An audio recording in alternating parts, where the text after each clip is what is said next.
नमस्कार, आप देख रहे हैं एनबी न्यूज 24/7 नीलम बोध के साथ। साथियों, मैं हूं बोध गया में, जहां पर पिछले 1.5 महीने से लगभग महाबोधि महाबिहार मुक्ति आंदोलन चल रहा है। देश के कोने कोने से लोग यहां पर पहुंच रहे हैं, अपना समर्थन दे रहे हैं और कहीं ना कहीं बिहार सरकार भी इसको लेकर अब गंभीर होती नजर आ रही है। और हम देख रहे हैं कि भारत के साथ साथ में विदेशों में भी ये गूंज अब उठने लगी है, ये आवाज उठने लगी है, क्योंकि विदेश से भी यहाँ पर कई लोग आए हैं। उन्होंने अपनी सहमति इस आंदोलन पर जताई है और ये आंदोलन अब गति पकड़ता जा रहा है। इसी कड़ी में मेरे साथ में उत्तर प्रदेश के पूर्व मंत्री आनंद जी है, उनसे जुड़ने का प्रयास करूंगी। आदरणीय जी, आप इस आंदोलन में आए हैं, कल से आए हैं, तो किस तरह से देख रहे हैं? पहले तो थोड़ा सा इस पर प्रकाश डालें, इस आंदोलन को। साधुवाद नीलम जी। पहले तो मैं अपना परिचय दे दूं। अभी मुझे 5 मार्च को ऑनरेरी डॉक्टरेट इन बुद्धिज्म की उपाधि मिली है जी, उसके लिए आपको बहुत बहुत बधाई हो। आपको मिठाई मिलेगी। दूसरा ये है कि अब मेरा नाम जो है डॉक्टर राजा रमन आनंद है। मैंने दीक्षा ली तो राम को रमन। और दूसरा, इस आंदोलन को कैसे देखते हैं, तो मैं जो 2-3 दिन से इधर हूँ, तो मैंने ये समझा कि ये आंदोलन हमारे समाज का मुक्ति आंदोलन बनेगा। हमारे समाज को जो लोग ये समझते थे कि ये कुछ नहीं कर सकता समाज, न ये आंदोलन तो छोड़ो, ये दूसरे दिन ही भाग जाते हैं, इनका ठंडे हो जाते हैं। आज ये 46वां दिन है, तो मैं गारंटी से कह सकता हूँ, मुझे अनुभव है इस बात का, कि हमारे विरोधियों को एहसास हो गया होगा कि ये आंदोलन भी कर सकते हैं, संघर्ष भी कर सकते हैं और जीत के भी दिखा सकते हैं। ये पहले उनको गलतफहमी थी। और बाकी मैं समझता हूं कि आंदोलन पूरी तरीके से सही चल रहा है। यहाँ जो आते हैं लोग, ये नहीं देखते कौन चला रहा है, वो ये देखते हैं कि भगवान बुद्ध से और उनकी जो ज्ञान स्थली है उससे जुड़ा हुआ मामला है। तो इसलिए लोग तन से, धन से, मन से, हर तरीके से मतलब विरासत को बचाने के लिए एकत्रित हो रहे हैं। जी सर, जी सर। आनंद जी, एक चीज और रहेगी, क्योंकि जिस तरह से अभी मैं उत्तर यहाँ पर बिहार में काफी जगह गई हूँ, मैंने देखा भी है, लोगों से भी चर्चा की है। आज बहुत सारे बौद्ध विहार ऐसे हैं जहाँ पर कहीं ना कहीं मूर्ति तो तथागत बुद्ध की लगी हुई है, लेकिन उस पर हिंदुत्व का एक तरह से नामांकन कर दिया गया है, लाल टीका लगा दिया गया है, उस पर लाल चुन्नी उड़ा दी गई है। तो क्या लगता है कि ये लोग झूठ का दिखावा करके कब तक बुद्ध को दबाएंगे? देखिए, ये तो बात सही है, बहुत कष्टदायक है कि ये नकलची लोग हैं, लेकिन नकलची जो लोग होते हैं तो उनमें काबिलियत नहीं आती जी। ये एक दिन न एक दिन फेल होने हैं और मुझे लगता है कि ये बौद्ध लोग ही फेल कर देंगे। अभी उनका बहुत बड़ा नारा था कि हम हिंदू राष्ट्र बनाएंगे, तो इस आंदोलन ने 46 दिन के अंदर ही उनकी हवा निकाल दी है। उनसे जाके आप पूछेंगे, इंटरव्यू लेंगे, तो वो बहुत घबराए हुए दिखाई देते। आज तो कई जगह मैं गई हूँ, वहाँ पर बहस हुई है काफी। उन्होंने कहा कि बुराई क्या है, BTX में 4 हिंदू, तो हमने यही कहा, मैंने चलिए बुराई नहीं है तो आप ऐसा कीजिए भाई, हर मंदिर में जितने भी हिंदू के मंदिर है वहाँ पर 4-4 बौद्धों को जगह दे दीजिए। इस पर मेरा अलग ओपिनियन है। आपने सवाल बहुत अच्छा पूछा कि उनको ये लगता है कि भाई जो हिंदू हैं तो वो अपनी पूजा करना चाहते हैं और बौद्ध लोग उसको पूजा को स्वीकार नहीं करते। तो क्या ये ठीक बात है उनकी कि भाई वो बौद्धों के उसमें ही पूजा करेंगे? अगर उन्हें पूजा करनी है तो उस महाबोधि महाविहार जो है उसके बराबर में श्री जगन्नाथ मंदिर का बहुत बड़ा कैंपस है। अंदर जाकर के फिर सरस्वती मंदिर का एक बड़ा कैंपस है। तो अगर उन्हें पिंडदान करना है और कुछ करना है तो वहाँ करें। कोई जरूरी है कि गुरुद्वारे में करेंगे, चर्च में जाके करेंगे, मस्जिद में जाके करेंगे? तो ये लोग असल इनका थोड़ा सा वो हो गया है कि वो ये पहले जो है वो मूर्ति रख करके मस्जिद में और कामयाब हो गए, तो ये इस तरीके से इनकी आदत बन गई है। अभी एक हिंदू संत है, वो लगातार इस आंदोलन को लेकर तरह तरह की टिप्पणियां कर रहे हैं। कभी भीमटे कह रहे हैं, कभी नकली अम्बेडकरवादी कह रहे हैं, कभी कुछ नीले कबूतर कह रहे हैं, मतलब तरह तरह की भाषा शैली इस्तेमाल करते। तो ऐसे लोगों के लिए क्या वो धर्म के रक्षक हो सकते हैं? हमने उत्तर प्रदेश में आपने देखा होगा, जब बसपा का मूवमेंट चल रहा था, तो ये उत्तर प्रदेश में 1993 से लेकर के 2017 तक ऐसे गायब रहे जैसे शिकारी को देख करके कबूतर भाग जाता है, नहीं शिकारी को देखकर खरगोश भागता है। खरगोश को देखा होगा, जब शिकारी आता है तो ऐसी ही दौड़ लगाता है, दिखाई नहीं देता। तो ये वहां से काफी दिनों तक गायब रहे। 1993 से लेकर 2017 में कामयाब हुए, वो भी इनकी बहादुरी की वजह से नहीं, हम लोगों की जो हमारी निष्क्रियता आई, शिथिलता आई, जो हमने अपने आप को अपनी काबिलियत जो है छोड़ करके मूर्खता का परिचय देना शुरू किया, तब ये लौट के आए 2017 में। तो मैं तो उन्हें बिल्कुल बहादुर नहीं मानता, वो बिल्कुल काबिल नहीं मानता। और रहा इसका कि भाई अगर उनको विष्णु का अवतार दिखाई देते हैं बुद्ध, जबकि वो तो खुद कह चुके हैं कि भाई मैं किसी का अवतार नहीं हूँ, बिल्कुल। और वो किसी उसमें पुनर्जन्म में विश्वास नहीं करते, आपके आत्मा परमात्मा में विश्वास नहीं करते। लेकिन अगर उनको ये भी जिद है कि भाई वो विष्णु का अवतार है, तो मैं कह रहा हूँ 1 लाख रुपए आज ही मैं उन्हें दे रहा हूँ, टिकट अपना बुक करा में।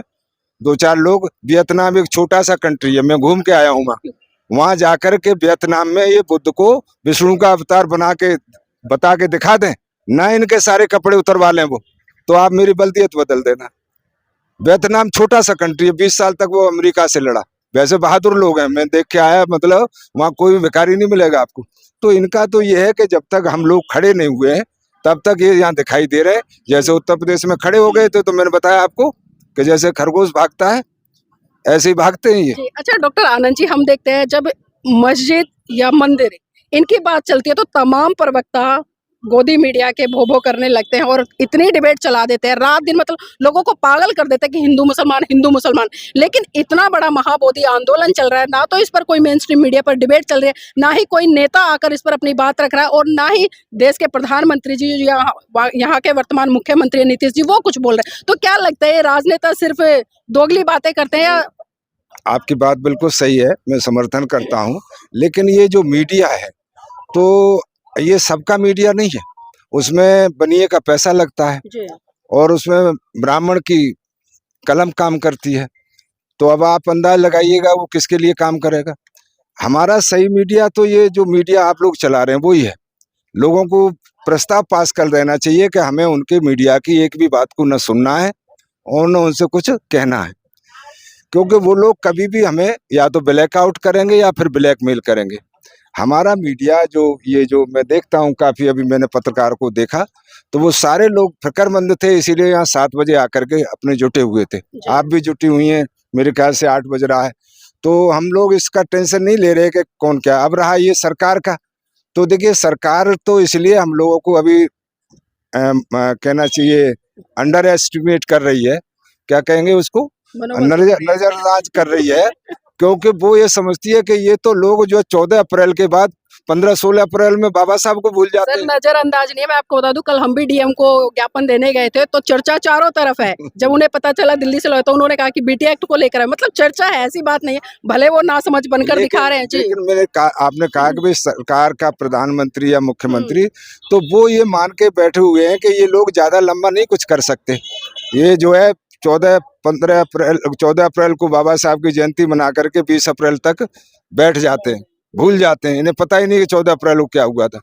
तो वो शायद इनको यहाँ के जो हल्के को ले रहे हैं, जो चीवरधारी हैं, चीवरधारी जो लोग हैं, तो वो उसको मान के चलो, हम लोग उनमें बुद्ध की मूर्ति देखते हैं, बुद्ध की मतलब रूप में उनको देखते हैं, हाँ छवि देखते हैं।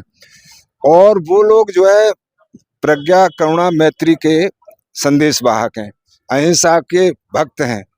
तो इसलिए इन्होंने ये सोचा कि ऐसे लोग जो है, लेकिन उन्हें नहीं मालूम कि इन्हीं की बदौलत ये पूरा देश हिल गया है।